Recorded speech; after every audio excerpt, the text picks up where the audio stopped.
Xin kính chào quý vị. Không khí ra quân đầu năm mới của các doanh nghiệp thủy sản, trong đó có doanh nghiệp cá tra, cho thấy tín hiệu lạc quan vào sự hồi phục đơn hàng từ các thị trường.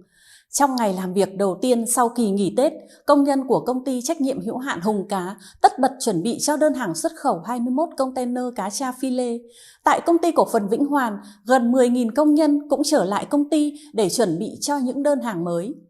Mặc dù tới quý cuối năm 2022, trước tác động của lạm phát khiến đơn hàng từ các thị trường giảm, xuất khẩu cá tra của Việt Nam đã rơi xuống mức thấp nhất năm với 475 triệu đô la, giảm 12% so với cùng kỳ năm 2021.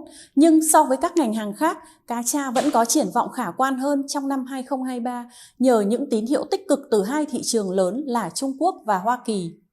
Việc Trung Quốc mở cửa hoàn toàn đã khai thông cho nhiều mặt hàng nông sản xuất khẩu của Việt Nam, trong đó có cá tra. Với 712 triệu đô la trong năm 2022, cá tra chiếm 40% xuất khẩu thủy sản của Việt Nam sang Trung Quốc. Người Trung Quốc đang có xu hướng ưa chuộng cá tra hơn cá rô phi. Xuất nhập khẩu thủy sản giờ đây dễ dàng hơn, chi phí vận chuyển hàng hóa cũng đã giảm xuống dưới mức trước đại dịch, tạo điều kiện thuận lợi hơn nữa cho thương mại.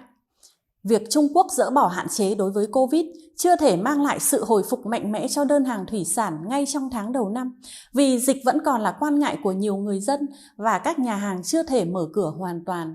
Nhưng sau một vài tháng, thị trường này sẽ thích ứng và bùng phát mạnh nhu cầu trong các phân khúc tiêu thụ. Đối với thị trường Mỹ, diễn biến cung cầu cá thịt trắng đang có lợi cho cá tra. Các chuyên gia và các thương gia tại thị trường này đều nhận định lạc quan về nhu cầu cá tra và cá rô phi trong năm 2023.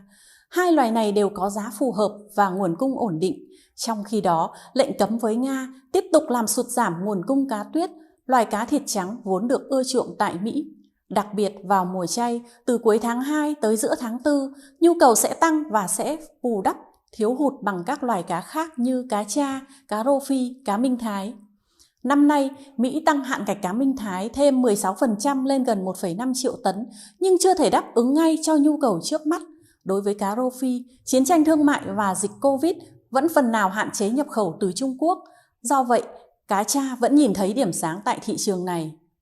Trong 11 tháng đầu năm 2022, Mỹ đã nhập khẩu 120.000 tấn cá tra phi lê, trong đó nhập khẩu cá rô phi lê đạt 96.000 tấn. Đây là lần đầu tiên nhập khẩu cá tra vào Mỹ vượt cá rô phi. 120.000 tấn cá phi lê nhập khẩu vào Mỹ cũng là con số cao kỷ lục thứ hai kể từ năm 2007 so với mức kỷ lục là trên 130.000 tấn vào năm 2016.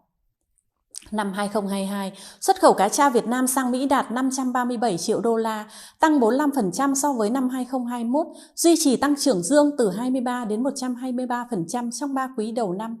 Nhưng lượng tồn kho tăng khiến nhu cầu giảm 32% trong quý 4. Kinh tế Mỹ có dấu hiệu hồi phục nhẹ, lượng tồn kho giảm và các yếu tố cung cầu có thể sẽ kích thích các đơn hàng cho cá tra tăng trở lại sau Tết Nguyên đán.